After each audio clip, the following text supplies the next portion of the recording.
Hi, good morning, and thank you, Yasmina. Thank you, everybody else, for coming too. This is really exciting. Have been, well, I'll tell you a couple of stories, but I've been sort of batting these ideas around for a while, so I'm excited to share them with you.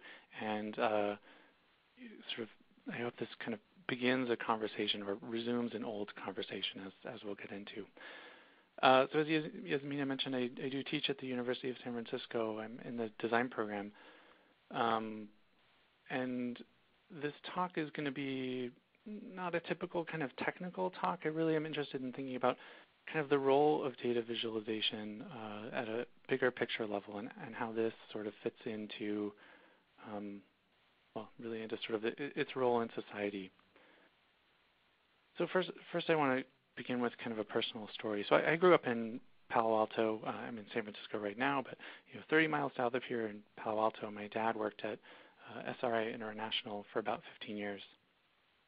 Originally, SRI was the Stanford Research Institute, but when they separated from the university in about 1970, the SRI ceased to stand for anything, although it's still called SRI. But in 1977, they changed their name to SRI International, and it still doesn't stand for anything, but I think of it as the Stanford Research Institute. Anyway, you probably know SRI is one of the first nodes on the ARPANET, the predecessor to the modern Internet, and also the birthplace of Siri, of course, which has now been acquired by Apple and is on every iPhone, among many other amazing technologies. SRI continues to develop all kinds of amazing things that benefit our lives every day. Well, I grew up visiting my dad at the lab where he built enormous lasers and shot them at the wall and burned holes in the wall, or at least that was sort of the extent of my understanding, as a 7 or 8 year old. When I was in high school, I interned at SRI's virtual reality lab, and at the time it was made up of four huge Silicon Graphics workstations. Each one was about the size of my desk now, and 2 pairs of virtual reality goggles. So those really, really heavy, ugly things that you had to put on.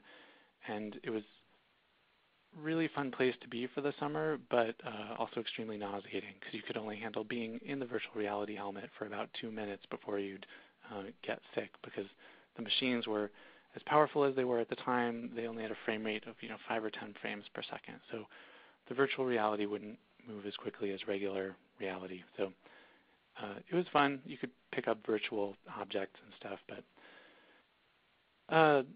in any case, SRI has a special meaning for me. So it's both a personal landmark and also as sort of a cultural landmark. This is the birthplace of the Internet, birthplace of the networked computer, birthplace of the graphical interface, and all these things.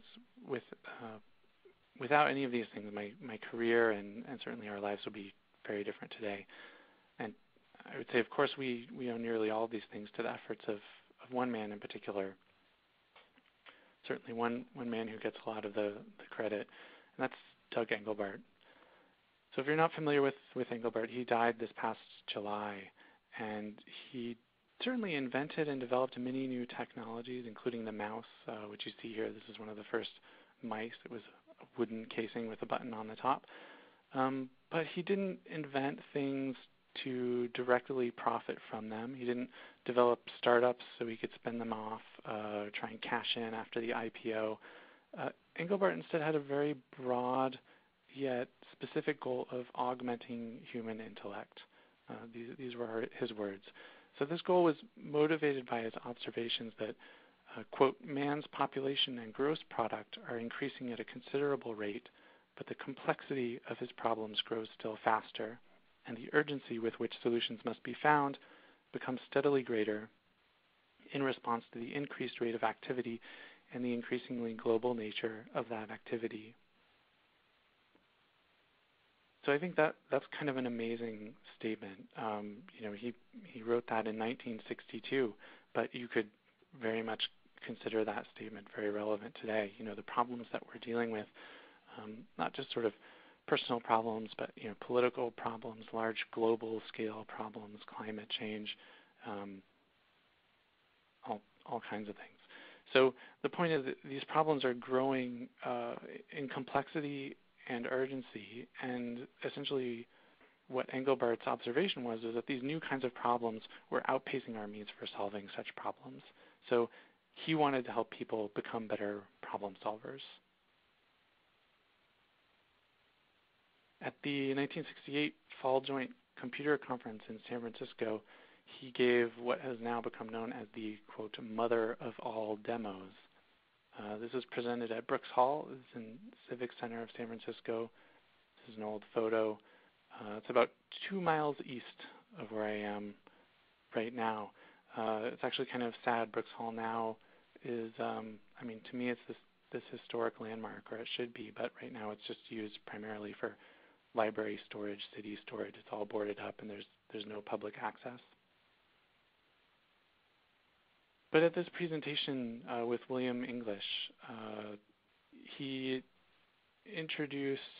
laid out his vision that they were pursuing at the Augmentation Research Center at SRI. And the Augmentation Research Center in particular pursued 2 goals. Number 1, to improve the effectiveness with which individuals and organizations work at intellectual tasks. So this involves helping people come up with better solutions, with faster solutions, to be able to address more complex problems and to take better use of human capabilities. And the second goal was to develop a systems-oriented discipline for designing the means by which greater effectiveness is achieved. Okay, so I think this is really interesting because he's saying we're not just interested in sort of improving people's effectiveness, improving our capacity for solving these more difficult, challenging problems. We're interested in developing an entirely new discipline by which we pursue these kinds of questions. So sort of there's the initial kind of obvious question, how do we solve these problems better? And then there's kind of the meta question of how do we even go about approaching solving these problems better. And here you can see he's demoing, this is some video from the event. He's demonstrating the NLS, which stood for Online System. This was an instrument and a vehicle for helping humans to operate within the domain of complex information structures. And you can see here he's sort of expanding lists, navigating up and down through an outline, and text and graphics are kind of intermingled. So the online system, although of course graphically is very, very primitive as far as we would look at it today, it supported a huge diversity of kind of information structures. It was very flexible, maybe much more flexible than a lot of kind of database software we'd be used to now. So in this single demonstration, in this so-called mother of all demos, Engelbart introduced the world to first a true graphical user interface, to hypertext, which you can see here. He's clicking links essentially to navigate in and out of information. He introduced networked video conferencing, and he introduced networked multi-user collaboration and document editing. So obviously this was a massive, massive engineering feat at the time, and for many people at the time it seemed to completely just come out of nowhere. But of course it did come from somewhere, and part of that was an essay written by Vannevar Bush, written 20 years earlier, that inspired Engelbart more than anyone. So in 1945, Bush had already invented what he called the differential analyzer. This is a landmark moment in computing. And perhaps he was feeling some regret over initiating and managing the Manhattan Project and the development of the first atomic bomb. So when he was asked by The Atlantic to write a paper, he published this paper called As We May Think, in which he introduced several novel visions for future technology, including one of them, I would say, is basically the predecessor to Google Glass. So 1945, here it is, right? But people didn't really remember this Google Glass-like instrument so much as what he called the MEMX, or the memory extender. So Bush's vision was really to create a central repository for all human knowledge. And the MEMX here was designed to mimic how the human mind associates related thoughts and ideas in the formation of that knowledge. So it actually used microfilm as its storage medium, but conceptually this is the origins of hypertext. although of course the term hypertext wouldn't exist until many years later in 1963 when it was coined by Ted Nelson after being inspired by this essay, by Bush's essay.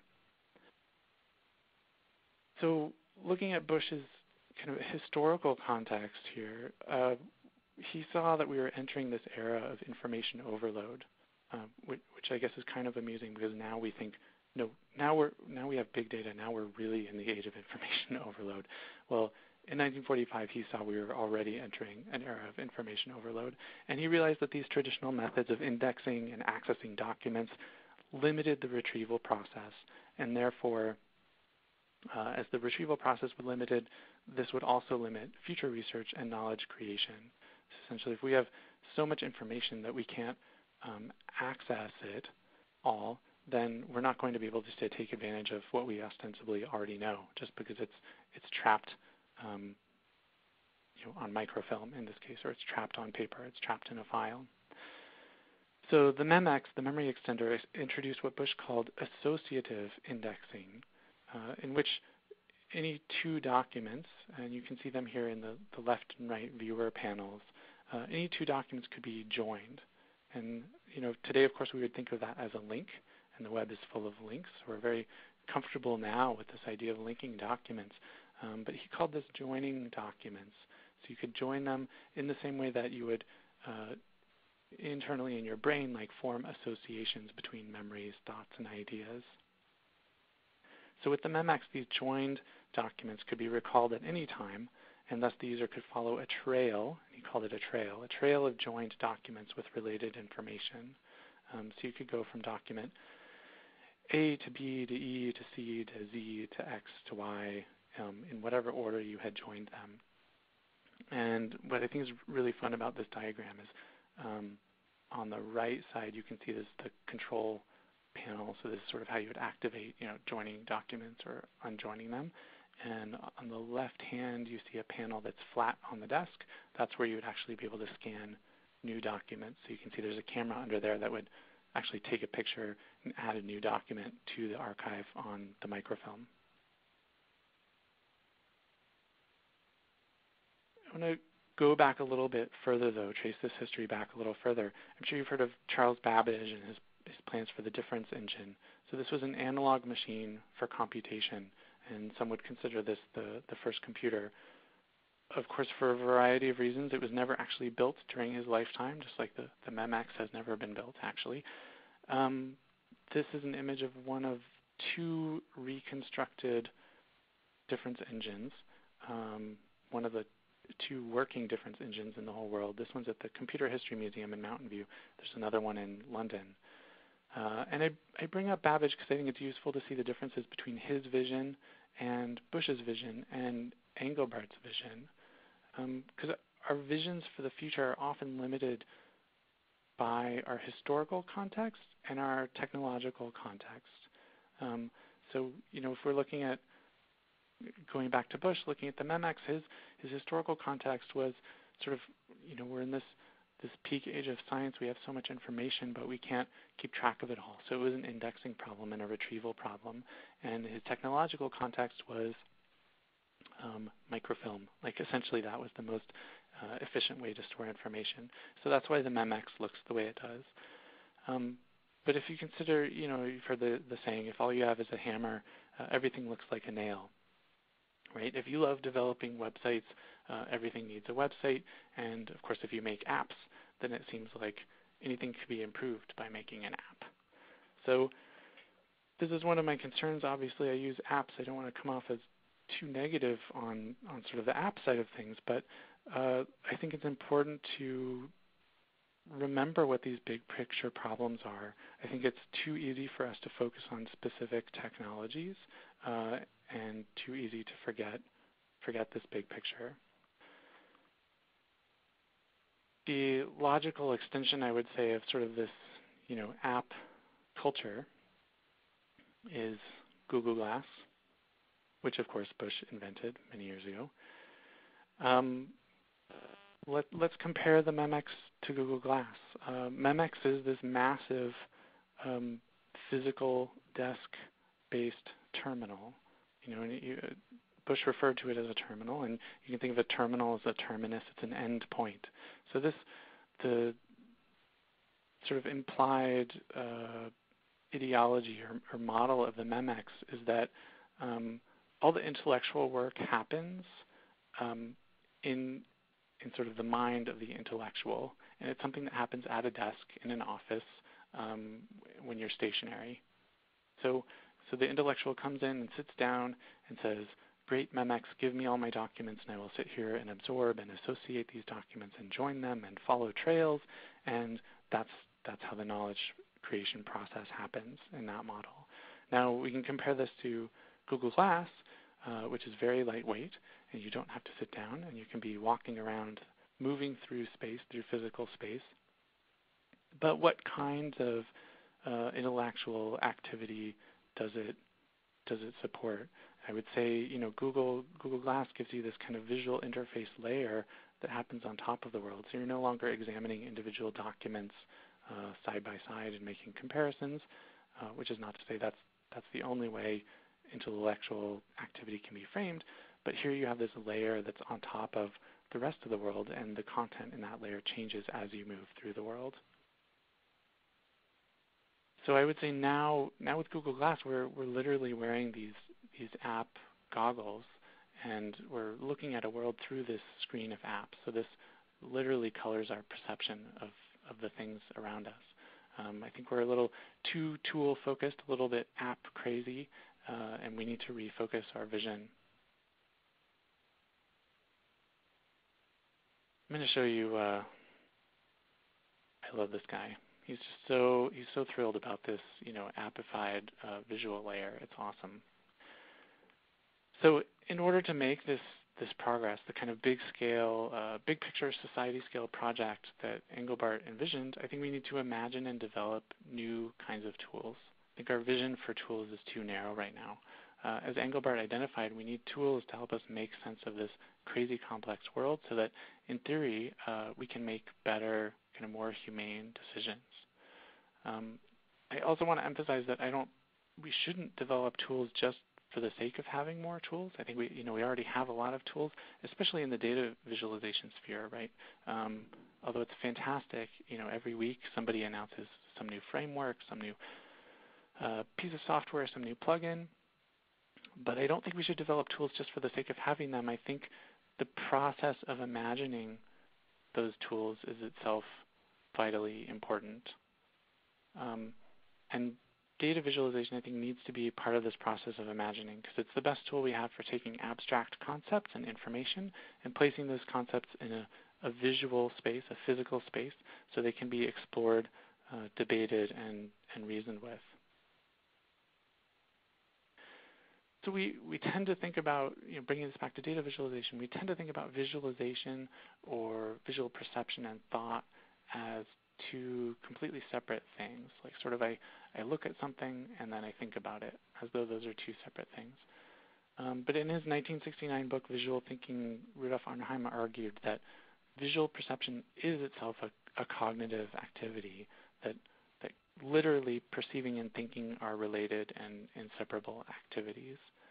Part of his argument here, he was interested in art and artists, and he felt that the term art had been dishonored, that the term art shouldn't just refer to, an image that hangs on the wall and it's sort of pretty and adds just an aesthetic value to your life, that art should expand to include visual cognition.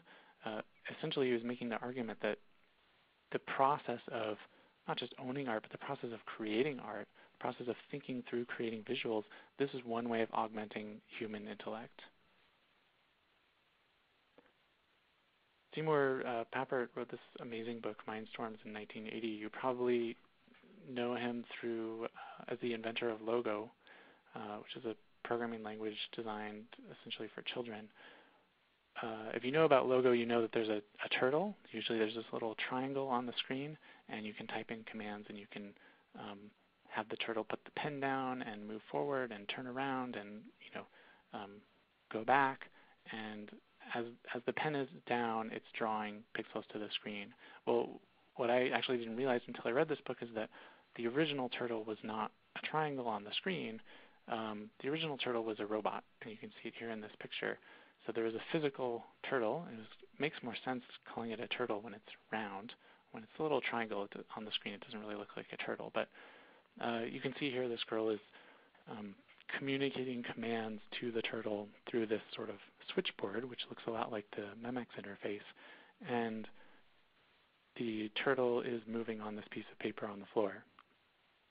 So this makes me a little nervous because I don't want the turtle to run off the piece of paper and start marking up the carpet. But anyway, he didn't really address that problem in the book. Papert was really interested in learning and specifically interested in the research of Jean Piaget. And part of his framework here for creating logo, or his metaphor, was that just as an erector set or building blocks can be used to construct physical structures and children can learn that way, logo was designed to be used for what he called intellectual model building. So he saw the computer as the perfect tool because it's flexible enough to accommodate a range of abstract ideas, right? Any idea, information structure, concept that you can kind of translate into code can be represented and managed and transformed and interacted with on the computer. So he saw this as the perfect tool, and I think that's, but just part of Logo's success, right? Something that we're still building on now with all kinds of other new tools for beginner programmers and kind of visual creators such as processing. So let's just kind of refresh here. We have these three visionaries. I want to compare them. So Babbage, Bush, and Engelbart. Again, thinking about the historical context and the technological context for each of these people. Babbage was interested in calculation, right? The challenge at the time was it took too long to create these tables of numbers, and he wanted to create a machine that could run these calculations much faster and with fewer errors than human calculators. By 1945, calculation isn't really an issue anymore. It's more about memory. So Bush is interested, how can we expand our memory by making it easier to access documents and to index documents?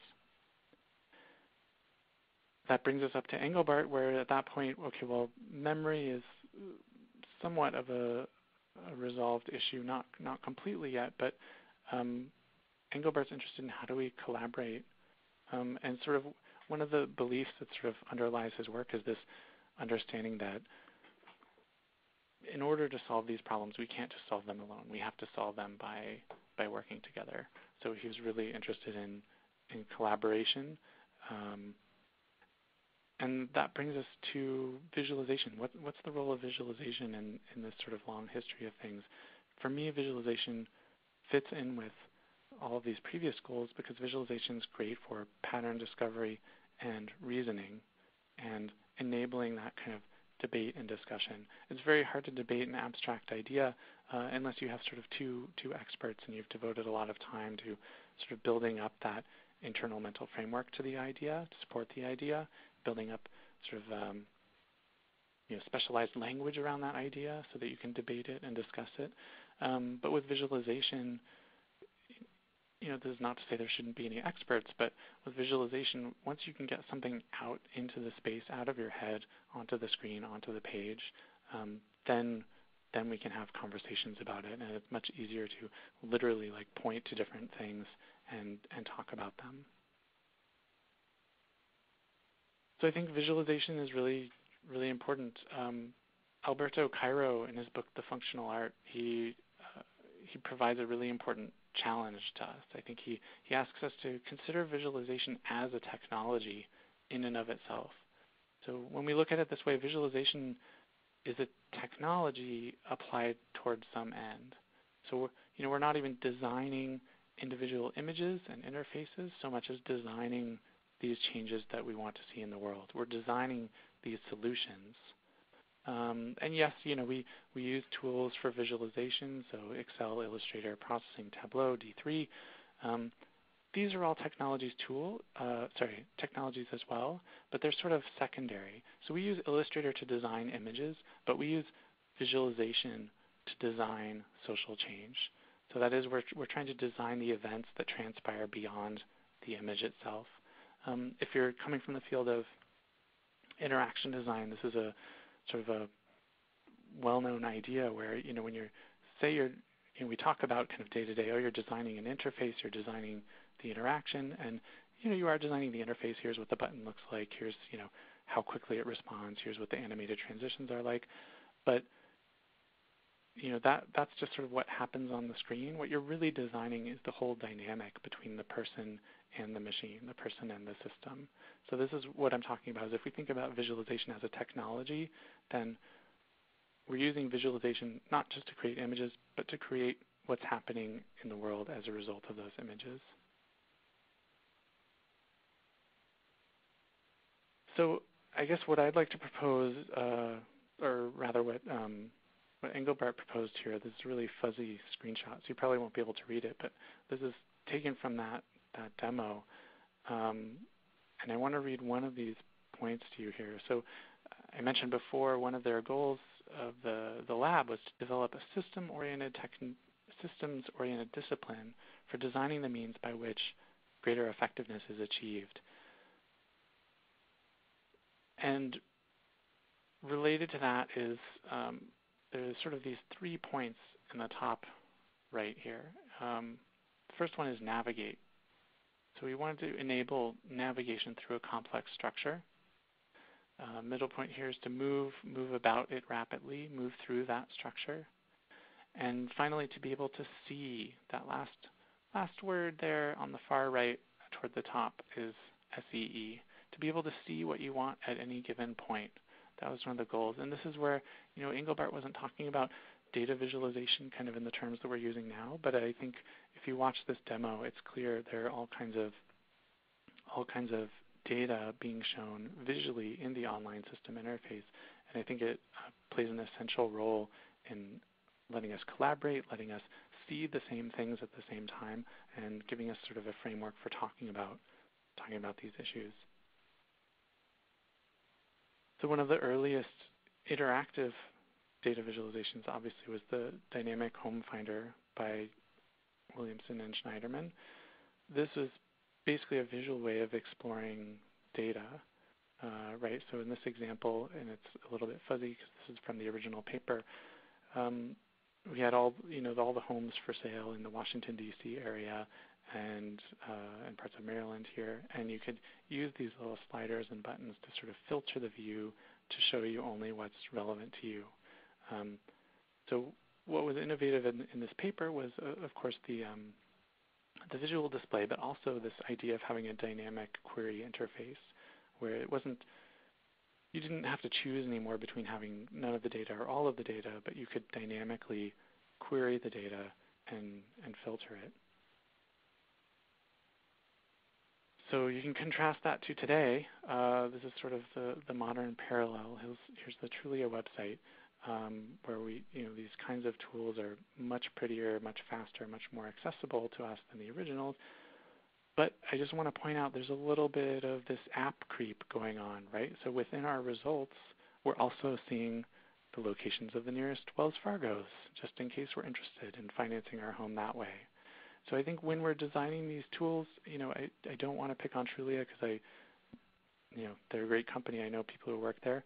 But there is this tendency to, in certain spheres, to sort of maybe lose sight of your goals, or maybe your goals are to sort of appify. But I just think that we have so many people in this visualization space, and so many people with so much talent that I think even just a few of these people embracing Engelbart's original vision, we could design some really powerful tools. So I guess I just want to challenge anybody who's listening today to embrace that original vision of augmenting human intellect. I think we can work together to develop new tools that support collaboration, that support pattern detection, that support reasoning, and I think maybe even more importantly, we can work together to imagine those tools even if we can't build them yet, just because the process of imagining them is going to help us figure out what we really need. Thank you so much. excellent presentation, Scott. Thank you very, very much. Folks, we are at Q&A now, so if you do have a question for Scott and what he's been talking to you about and showing you on the screen, please open your group chat, type it in, send it in, and we'll take as many as we have time for. So we'll give folks just a moment here.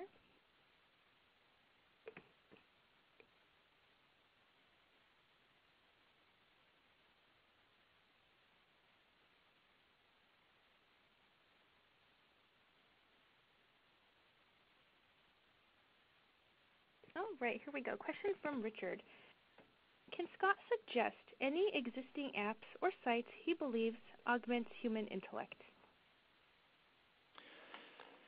Yeah, it's a great it's a great question. I think it's I guess I don't have any specific ones because there's so many, and I guess this is part of the challenge and why I'm interested in this idea of sort of imagining new tools. Is we have lots of visualizations, obviously, lots of tools that are case specific or domain specific, right? So in data journalism, like we're seeing all kinds of visualizations that are really beautiful, really powerful, and they help communicate one particular story, or maybe they let you explore aspects of a certain story in depth. So I think, on one level, there are those individual visualizations, which is like, great, this helps us understand a certain idea. What Engelbart was interested in was sort of this meta level of like, how do you design a tool within which you sort of have access to all these tools. It's almost like a tool-making tool, right? So the online system was flexible enough to accommodate a huge range of different kinds of information. And again, the interface was very primitive, although totally groundbreaking at the time. So there's nothing. There are lots of individual examples for specific kind of cases that I think are great, but there's nothing that I know of that sort of operates at this almost like meta level of letting us just sort of integrate, data information from a variety of sources and kind of arbitrarily, plot it and explore it. Now, of course, there are tools like Tableau that do some elements of that. There are all kinds of tools now that I guess help us with different pieces of that process, like parsing the data, getting it in the right format. But I think, I don't know, I guess part of what I'm saying is we can just sort of think bigger about it and just kind of dream about, what would we like to see. Great, thank you very much. Okay, we have lots of questions that are in now. We'll take the next one from Lawrence. Any thoughts about the different uses for personal versus shared displays with this historical perspective in mind?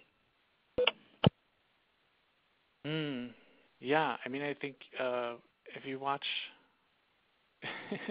the whole demo here, it's one part that's really fun is when he has two pointers going on the screen at once, right? So Engelbart's on the headset here in San Francisco, and Williamson, I believe, is at the SRI offices, and so they're connected by like a network link, and so you can see him on screen on the video. So it's a really great question. I mean, I think there's value in both, like having an individual screen that you're both physically in front of, so you can be looking at the same image, talking together. But we do have this awkward interface now, right, where a computer tends to only be operated by one person at a time. So if you have a keyboard and a mouse, there's always this awkward moment of like, well, can I drive now, right? So I think something that's really interesting in this demo is, I guess now we're used to Google Docs and some other technologies that let you edit documents at the same time. And the online system did that, but it also showed you the other person's cursor at the same time. So it's a little bit of an eerie feeling. We're used to only seeing one cursor on screen at once. So I guess that's part of it. Is there's definitely there's value in that, especially if your collaborators are remote, which they will probably tend to be. Thank you very much. A few folks would like to know if you could share some thoughts on Tuft. Oh, on Tufty? Yes, Tufty. Sorry about that. Okay. I'm not sure what kind of thoughts. Maybe they could rephrase the question. I mean, obviously, is Is there more there, Yasmina? No more. Just folks, if you could let us know what you'd like Scott to talk about on Tufty, he'll do that for you. Okay, Yeah. moving on. I Andre, mean, I'll just say briefly, like, obviously he's a huge contributor to the field, and like his points are really important. So I don't know what else to say besides that. All right, let's see. Andre would like to know what medium for storing and sharing scientific information, paper, PDF, HTML page, etc., do you think will survive in 30 years? How can we anticipate and prepare for future media? That's a great question, and that's probably a good question for like an archivist or something. PDF, we had Simon Rogers of Twitter was out here at USF giving a talk last week, and he used this line. He said, a PDF is where data goes to die, which I really loved because a lot of times these government documents or other people are publishing data in a PDF, and obviously like it's not a sort of friendly machine readable format, although it's very visual, so it's great for people. I guess I don't know what it's going to be like in 30 years. I'm a big fan of keeping everything in like something as close to plain text as possible, right? So we're less format dependent. So text formats like CSV or JSON or anything that doesn't have anything that's like not a binary format is just sort of easier to work with. So maybe in 30 years, if there's no, I don't know, if we stop using CSV files, which isn't going to happen, then it would, because it's text only, it would be easy enough to convert it into something else. I've also talked with Eric Fisher, if you know him. He does these amazing maps of, I think he's working at Mapbox now, but he does these amazing maps of like Twitter and Flickr activity. You've probably seen them around. And he also is a big fan of like just keeping all his data in flat text files. So if you ask him about that, it's really interesting because he's dealing with like huge amounts of data, and usually people would try and fit that into a database or some sort of server system, and he's just like, nope, let's just do text, because text is like lowest common denominator. You can always access it no matter what system you're on. Great, thank you very much. Let's see here, a few more questions. Next one is from Dominicus. Is the age of visionaries over? Can Scott point to anybody or any development today similar to Babbage or Engelbart, etc.?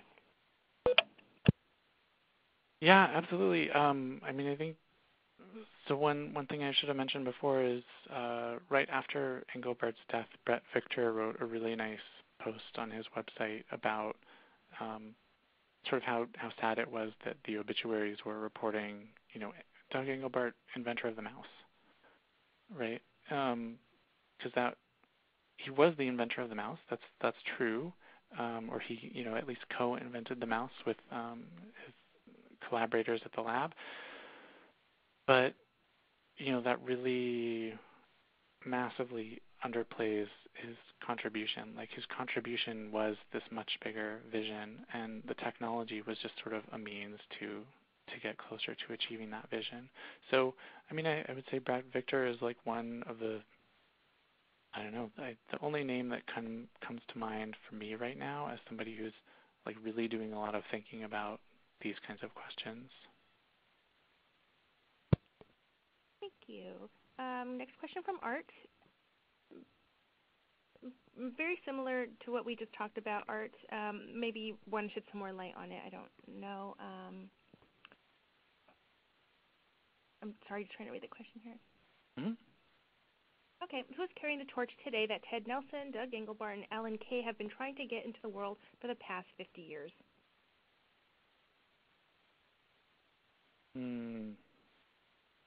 Brett Victor, maybe? I mean, it is a similar question. I guess it's tricky, and this is part of why I feel like I'm not providing very clear answers, and that's because mostly I want to raise these questions, because I think I'm here in San Francisco, and like we have this culture of Silicon Valley and the tech companies, and they've obviously brought us a lot. Like obviously, I wouldn't be able to do the kind of work that I do without these developments. But at the same time, they just to completely overgeneralize about these tech companies, say you're Google or Facebook or Twitter or somebody, I use all these services and everything, but they have a particular vision, right? And that vision may not be in line with, it might be a shorter term vision that you want, or it might not be in line with the vision that you want to have for the world, or sort of this, Engelbart's kind of meta vision for how, not even a vision for specific problems, or, politically I want things to happen this way, or environmentally I want things to happen this way, but just this vision for how we interact with each other and hopefully support each other and resolve problems together, regardless of what those, what the specific problems are. So, I think that's just the kind of vision that I'm not sure. I don't know. I guess I'm not sure who's addressing those questions right now. I think it's just important to raise them and keep talking about them. Thank you very much. Next up is a question from Anna. She says, pretty inspiring talk. Really brings home the power of imagination. How do you see the relationship between imagination and visualization? It's a great question. I mean, one thing I love about visualization is this idea of just translating, taking data, translating that into an image, and figuring out what the rules are along the way. So, for me, I guess the imagination part is, it's that, I often think about it as like making a puzzle. So if you're solving a puzzle, like you're doing a crossword or you're solving a jigsaw puzzle, kind of the rules for solving that puzzle are already in place, and you're just kind of enjoying, having fun, carrying them out. But what I love about kind of visualization, and especially more on the data arts side of thing, is you are solving the puzzle, but you're also defining the terms for that puzzle. So you're saying, well, here's what I want to do, and here's how I'm going to get there. So you get to do both of those pieces. You don't know what the jigsaw puzzle is going to look like at the end when you start. You get to sort of choose what that's going to look like. And then in terms of the software side, what I think is really fun and creative about it is that figuring out how to translate, okay, here's my answer to that puzzle. How do I translate that into something that the computer can understand? Thank you so much. A couple more questions here. Next one from Andrew. How close do you think the Internet itself is in fulfilling Engelbart's vision? Oh, great question. Well, so obviously it's the Internet. It's confusing, right? Because we get into the language. So for me, the Internet is essential. Sounds obvious. It's essential, but it's just like the pipes, right? It's the infrastructure. Kind of in popular culture, when people talk about the Internet, they really mean the web, right? And when they're talking about the web, they really mean like specific, particular websites. So I think you have to separate those things out, and we have to say, well, the Internet, obviously, like this is a massive, unbelievable tool for connecting people and connecting machines. Now, what do we decide to run on that Internet? Do we decide to spend our time on,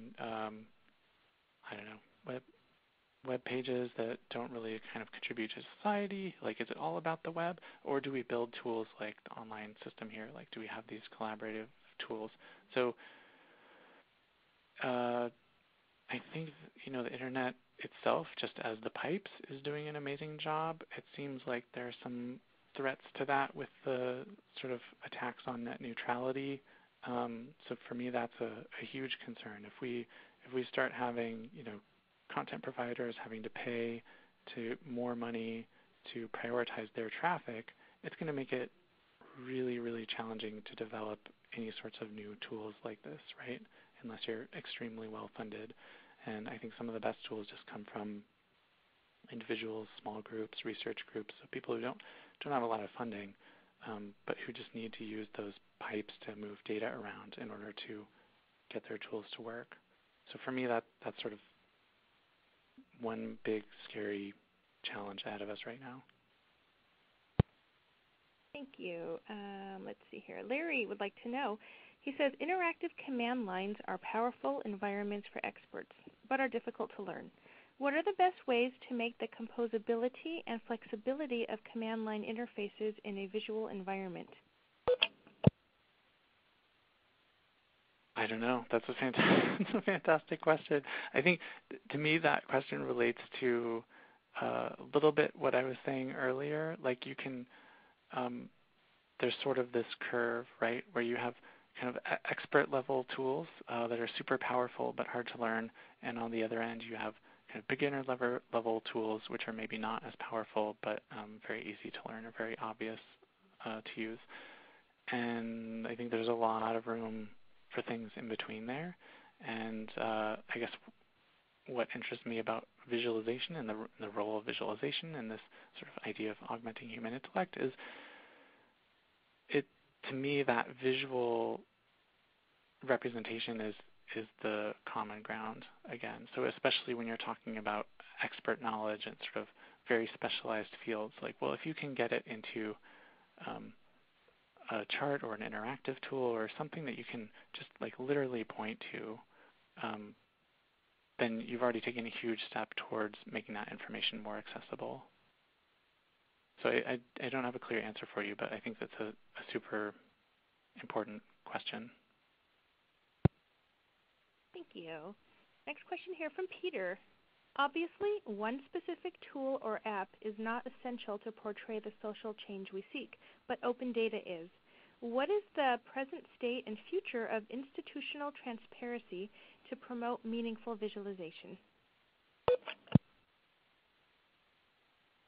Yeah, the open data movement is huge, obviously. It's super important. It's, I guess one thing that people are saying is, well, okay, every kind of proper government at this point has kind of an open data website of some sort. So it's like, okay, that's huge progress. That's a start. Now, is that data accurate? Is it meaningful? Is it the data that you really want or need to be able to answer the kinds of questions that you have? I don't know. In a lot of cases, it's not, right? And in a lot of cases, the data is there. Maybe it is accurate or it seems accurate, but it's in a weird format, or this gets back to that expert level question. Like, I work with students and we work on data visualization projects, and that's one of the big challenges that comes up is everyone wants to work on the visual part because that kind of seems like the fun part, but almost 90% of the work is getting the data that you need, researching it, tracking it down, figuring out, well, what's the provenance of this data? Where did it come from? Why is it recorded this way? If I convert it into this other format or rescale these values, is that sort of an honest transformation, or is that somehow distorting the original intent of that data? So I guess that's sort of one question to me, is this, as we have this open data movement, which is going strong, fantastic, how do we evaluate, provenance and, I don't know, for lack of a better term, like honesty? Like how reliable is this data? And the second thing that's coming up is this idea of not just kind of data transparency, but process transparency or algorithmic transparency. So if especially with a government agency, but maybe a corporation too, if they're seem to be prioritizing one group over another, or treating this person better than that person, well, maybe they should not just share their data with us about that, but share the algorithms with us, show us the rules that drive those kinds of decisions. And it's really, I don't know, it's a really tricky problem. I'm not sure who's kind of working on it directly right now, but you have an algorithm that's in code. It's much harder to explain that process to kind of a non-expert than a process that happens in real life, right? Like, oh, well, we had a meeting and we talked about it and we made this decision. Whereas when the decision, quote unquote decision is being made inside a computer chip, no one can really see what's going on. How do you assess that? How do you audit it? you. We have time, folks, for just a couple of more questions. The next one, Scott, is from David. He asks, Daniel Kahneman, in Thinking Fast and Slow, documents cognitive weaknesses in logical reasoning in humans, in particular as it relates to statistical reasoning.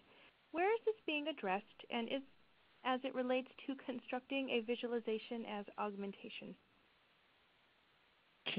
Sorry, Yasmina, can you reread that middle part again? Sure.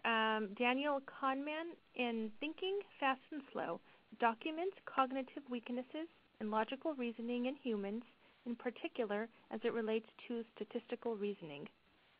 Where is this being addressed as it relates to constructing a visualization as augmentation? Yeah, absolutely. So then I love that question. So I'm not familiar with that particular research, but something that I think is super exciting is the research going on, especially I guess like psychology and computer science, all this kind of perceptual research. So kind of first like visually, how do we perceive things and how do we interpret them? And then secondly, how do we reason with them? So again, I don't have a specific answer other than to say like there is research being done on different specific design patterns, like visualization patterns. So what sorts of models are more, I don't know, again, quote unquote, kind of honest when it comes to supporting certain types of reasoning, and which kinds are, distort the reasoning process or distort the data perceptually. So I think it's super important. Great. And we'll take a final question here from Ahmed. The new medium that Engelbart and SRI set out to discover. Do you think we found it yet?